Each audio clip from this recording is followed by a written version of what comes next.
이 시간 하나님께서 우리에게 주시는 말씀은 출애굽기 34장 29절에서 35절 말씀입니다. 제가 보는 성경으로 구약 136쪽입니다.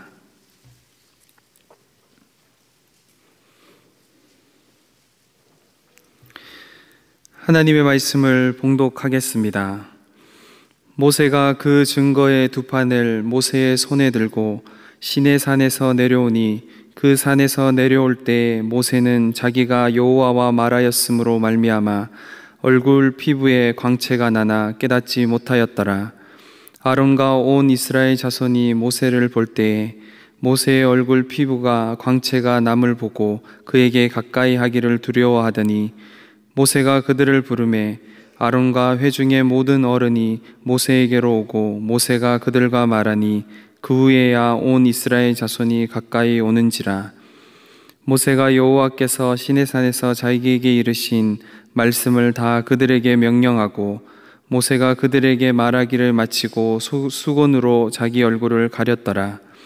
그러나 모세가 여호와 앞에 들어가서 함께 말할 때에는 나오기까지 수건을 벗고 있다가 나와서는 그 명령하신 일을 이스라엘 자손에게 전하며 이스라엘 자손이 모세의 얼굴에 광채를 보므로 모세가 여호와께 말하러 들어가기까지 다시 수건으로 자기 얼굴을 가렸더라. 아멘. 심리학에는 에빙하우스의 망각곡선이라는 학설이 있습니다. 19세기 후반 독일의 심리학자 헤르만 에빙하우스가 16년 동안 인간의 망각에 대해서 실험한 결과를 내놓은 학설이죠. 실험을 통해서 에빙하우스는 인간의 기억은 어떤 개체를 인지학습한 후에 기억을 떠올릴 수 있는 것은 얼마 되지 않는다 이렇게 주장하면서 소위 에빙하우스의 망각률이라는 개념을 주창했습니다. 그의 망각곡선에 의하면 사람은 인지학습한 후에 20분이 지나고 나면 42%를 잊어버린다고 합니다. 1시간 후에는 55%, 9시간 후에는 65%, 그리고 하루가 지나면 66%, 6일이 지나면 75%, 그리고 한 달 30일이 지나면 9%를 잊어버리게 된다고 주장합니다. 그는 여러 실험을 통해서 사람에게 있어서 잊어버림, 즉 망각이란 당연한 생리적 현상이며 인간 두뇌는 그렇게 잊어버리게 만들어졌다고 주장을 합니다. 그러나 계속해서 반복하여 학습한 것은 그 망각의 주기에서 벗어날 수 있다고 합니다.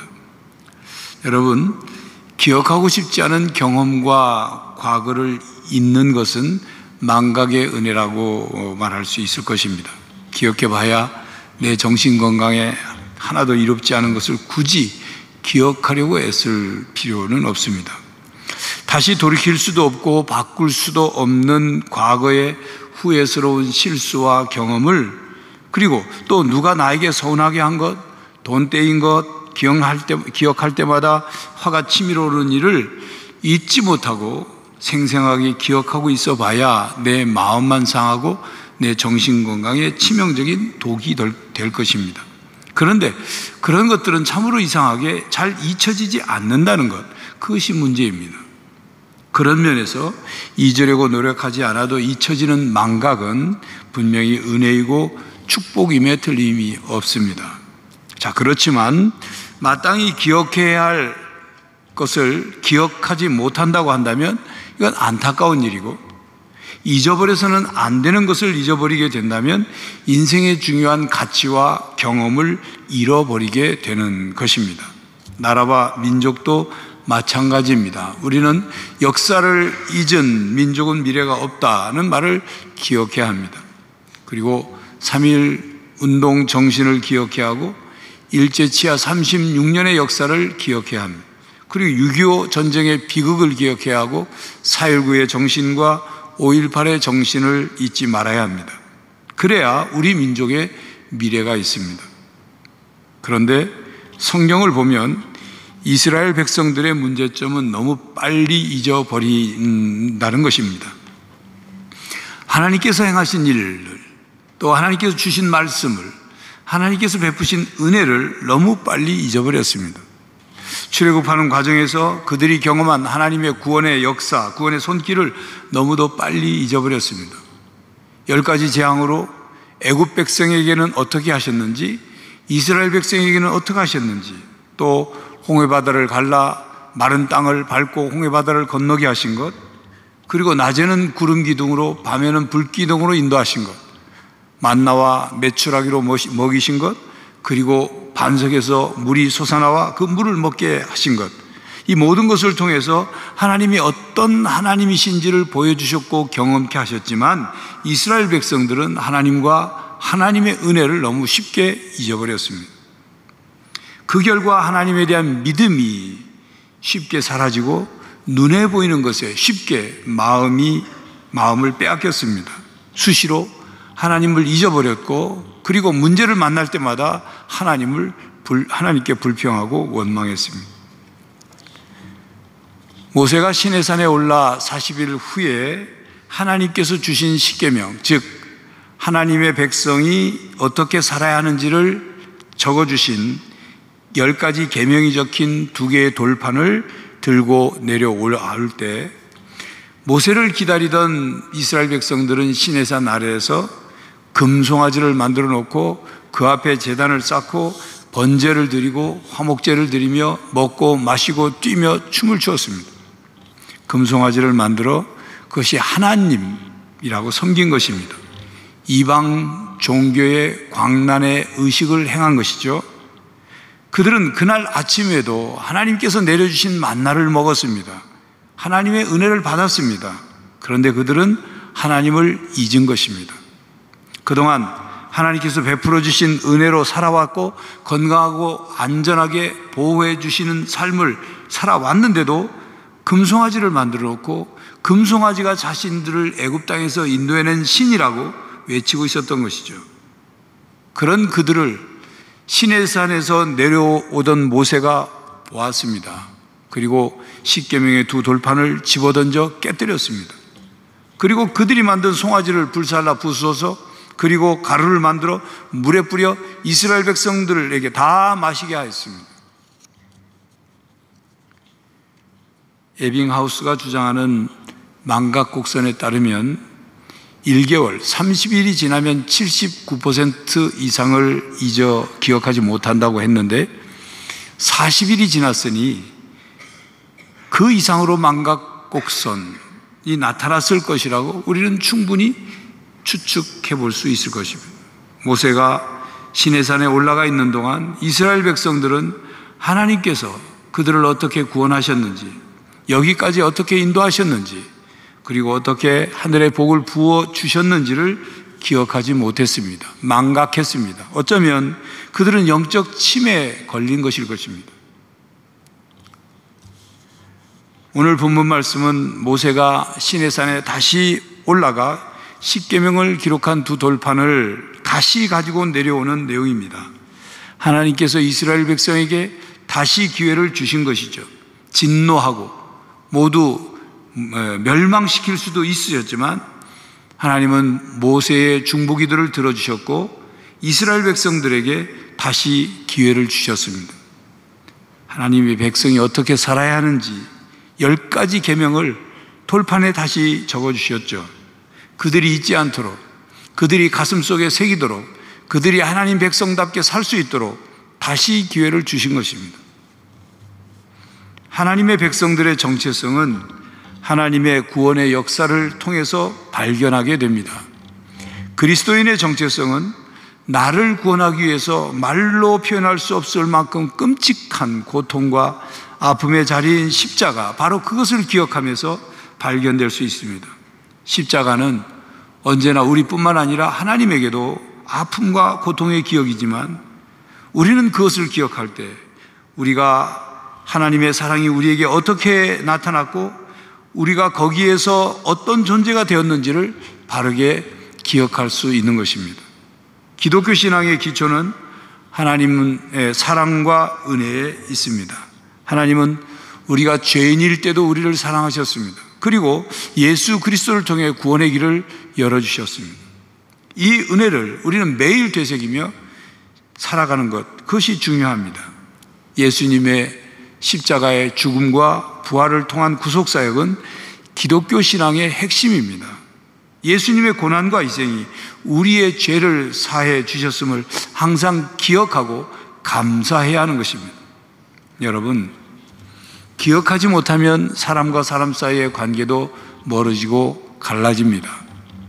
기억하지 못하면 하나님과 우리 사이의 관계가 또 멀어지고 갈라집니다. 기억하지 못하면 십자가와 우리 사이의 관계도 멀어지고 갈라집니다. 우리가 하나님의 사랑과 은혜를 잊어버릴 때 죄책감과 절망감이 커지게 되고 하나님의 사랑을 의심하게 됩니다. 자신의 연약함에 대해 두려워하거나 하나님의 용서와 구원이 충분하지 않다고 생각하기 시작합니다. 그 결과 하나님과의 관계가 점점점 약해져 가고 신앙의 중심을 잃게 됩니다. 이로 인해 영적인 고립감과 무력함을 느끼게 됩니다. 우리가 예수 그리스도의 십자가 위에서 이루신 구속 사역을 잊어버릴 때 십자가의 은혜와 능력이 얼마나 중요한지를 잊게 되고, 그리고 우리의 신앙생활은 형식적인 신앙생활로 변해버립니다. 구원의 확신이 흔들리게 되죠. 자기 노력으로 구원을 얻으려는 경향이 발생합니다. 그 결과 구원의 기쁨과 평안이 사라지고 인간의 노력으로 구원을 이루려고 하는 잘못된 믿음으로 변질되는 것입니다. 그로 인해 믿음은 점점점 약해지고 하나님과의 관계는 무겁고 딱딱한 관계가 되어버립니다. 그렇기 때문에 사도 바울은 디모데에게 디모데후서 2장 8절에 내가 전한 복음대로 다윗의 씨로 죽은 자 가운데서 다시 살아나신 예수 그리스도를 기억하라 권면하십니다. 그렇습니다. 우리는 예수 그리스도를 잊지 않고 기억해야 합니다. 예수 그리스도의 십자가의 사랑을 잊지 않고 기억해야 하는 것입니다. 바로 그것이 우리의 신앙의 핵심입니다. 주님은 십자가에 못 박혀 돌아가시기 전날 밤 제자들에게 떡과 포도주를 나누어 주시면서 성찬을 제정하셨습니다. 우리를 위해 십자가 위에서 찢기신 몸과 흘리신 피를 기억하도록 말입니다. 그 피로 세운 새 언약을 우리가 기억하도록 말입니다. 성찬에 참여하며 주님께서 우리를 위해 무엇을 하셨는지, 무엇을 이루셨는지를 기억하라 말씀하셨습니다. 마치 모세가 다시 십계명 두 돌판을 들고 내려와 이스라엘 백성들에게 전해준 것처럼 오늘 주님은 우리에게 다시 성찬을 베풀어 주십니다. 여러분, 여러분의 망각곡선은 어느 지점에 와 있습니까? 여러분은 예수님의 사랑과 은혜, 그 십자가의 사랑과 은혜를 얼마만큼 기억하고 있느냐 말입니다. 우리는 이스라엘 백성처럼 주님을 때론 잊고 살고 주님의 사랑을 잊고 삽니다. 주님 앞에 죄를 짓고 주님의 마음을 아프게 해드린 적이 있습니다. 그러나 주님은 우리에게 다시 성찬을 베푸십니다. 주님을 잊고 살았던 우리들, 주님의 십자가의 사랑과 은혜를 기억하지 못했던 우리들은 성찬의 떡과 잔을 받으며 예수님을 기억해야 합니다. 주님의 사랑과 은혜를 기억해야 합니다. 예수님께 감사드려야 합니다. 그래야 다시 주님의 사랑과 은혜가 우리들의 삶 속에서 되살아나고 우리를 새롭게 하시기를 간절히 바랍니다. 기도하겠습니다. 하나님, 우리를 죄 가운데서 구원해 주시고 우리에게 영생의 소망과 하나님 자녀가 되는 놀라운 은혜를 베풀어 주시니 감사합니다. 그러나 저희들이 때론 세상의 일로 바쁘다는 핑계로 아니면 여러 가지 우리의 욕심과 어떤 헛된 생각으로 인하여 주님의 사랑과 은혜를 잊고 산 적이 있습니다. 주님을 잊고 하나님을 잊고 산 적이 있습니다. 그러나 저희들에게 다시금 은혜를 베풀어 주시니 감사합니다. 다시 성찬을 통하여 주님의 사랑과 은혜에 초대해 주시니 감사합니다. 저희들이 성찬에 참여하며 주님의 놀라운 사랑과 은혜를 회복하고 되새기며 기억하고 그 사랑과 은혜로 살아가게 하여 주시옵소서. 예수 그리스도의 이름으로 기도하옵나이다. 아멘. 사랑하는 청년 형제자매 여러분, 하나님께서 다시 기회를 주십니다. 예수님께서 다시 우리를 부르십니다. 다시 사랑을 베푸십니다.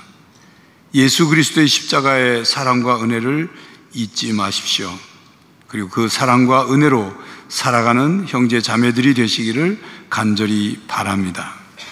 지금은 우리 주 예수 그리스도의 은혜와 하나님 아버지의 사랑과 성령 하나님의 교통하심이, 예수 그리스도의 사랑과 은혜를 잊지 않고 그 사랑과 은혜로 살아가기로 다짐하는 모든 형제 자매들과 저들의 삶의 현장 위에 이제로부터 영원히 함께 하시기를 간절히 축원하옵나이다.